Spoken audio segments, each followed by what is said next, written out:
خالي تزود من التقوى فإنك لا تدري إذا جن ليل هل تعيش إلى الفجر.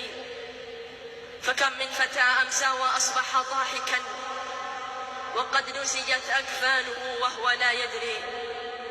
وكم من عروس زينوها لزوجها وقد قبضت أرواحهم في ليلة القدر.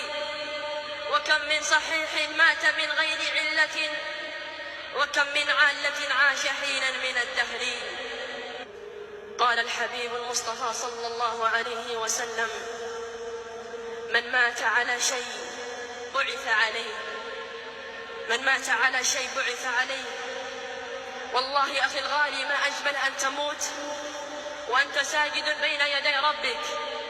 والله ما أجمل أن تموت وأنت قارئ لكتاب ربك. والله ما أجمل أن تموت، والله ما أجمل أن تموت وأنت ساعي إلى الخير. والله ما أجمل أن تموت وأنت بار بوالديك وأنت تحسن الجوار. كم من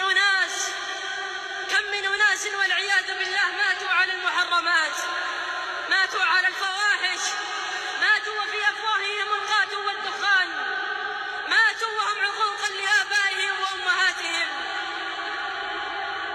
كيف سيبعثون أمام الله؟ كيف سيبعثون يوم القيامة؟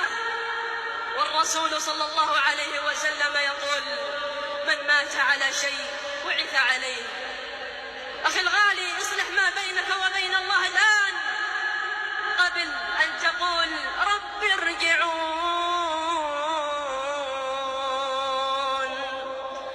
رب ارجعون، رب ارجعون. الآن قبل فوات الأوان، الآن ابدأ بصفحة جديدة مع الله. الآن اعمل الصالحات، اعمل الطاعات قبل أن تأخذك يد المنون، قبل أن تأخذك يد المنون.